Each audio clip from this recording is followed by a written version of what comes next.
নমস্কার, শুভ সন্ধ্যা। আমি লবঙ্গ। আপনাদের সকলকে স্বাগত জানাই আপনাদের এই চ্যানেল ভয়েস অফ লবঙ্গতে। গল্প এবং ছোট গল্পের সম্ভার হোক বা আপনার জীবনের আস্ত কোনো একটা আনন্দের ঘটনা, এখন থেকে এই গল্প, কবিতা, আনন্দ কথা এবং দেওঘরের গপ্প নিয়ে আমি লবঙ্গ থাকছি আপনাদের সঙ্গে প্রতি বুধবার এবং রবিবার ঠিক রাত 9টায়। আপনাদের সকলকে আমার সঙ্গে চাই। কিন্তু চলে যাব আজকের পর্বে, তবে তার আগে জানাই আমাকে লেখা পাঠানোর জন্য আপনার স্ক্রিনে দেওয়া মেল অ্যাকাউন্টে মেল করতে পারেন আপনার নাম এবং আপনি কোথা থেকে লিখছেন তা উল্লেখ করে। ছোট গল্প বা কবিতার জন্য আপনারা অবশ্যই লেখকের নাম উল্লেখ করবেন। এখন থেকে লবঙ্গ থাকছে আপনাদের জন্য। আপনারা থাকছেন তো?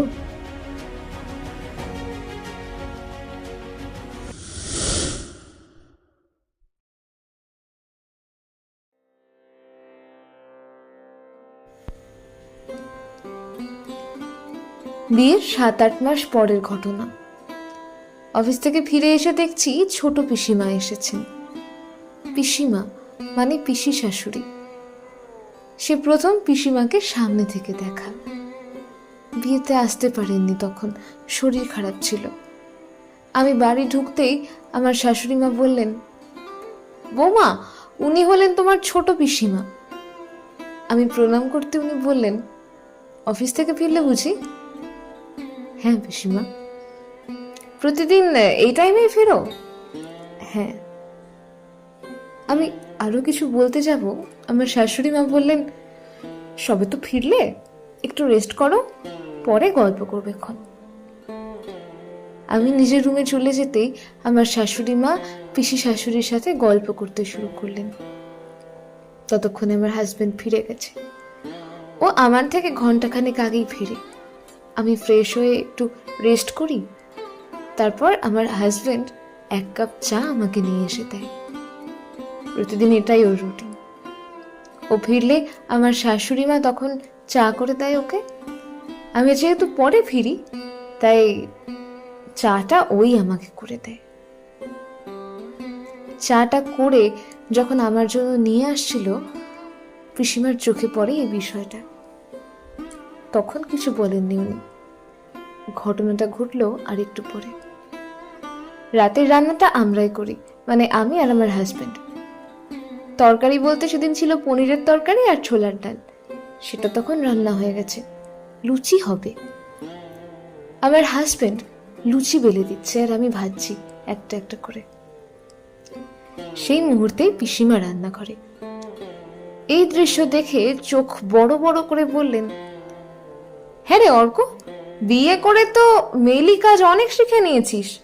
বউকে চা করে খাওয়ানো, বউকে রান্নার কাজে হেল্প করা। অফিস থেকে ফিরে তো রেস্ট পাস না একটু?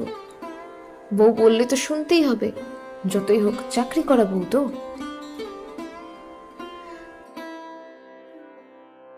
কথাটা শুনে খারাপ লাগলো।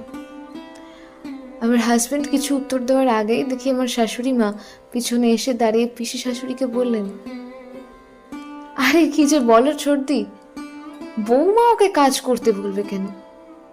ওগুলো সব তো আমি ঠিক করে দিয়েছি। অফিস থেকে তো বাবু একা ফেরে না, বৌমাও ফেরে। রেস্ট তো দুজনেরই পাওয়া দরকার।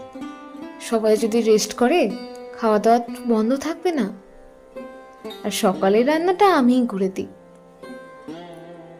দুজনেই অফিস যায়, তোমার দাদা আর আমি এমনিতেই ভোরে উঠি, দুজনে মর্নিং ওয়াক সেরে এসে রান্নাটা আমি বসিয়ে দিই।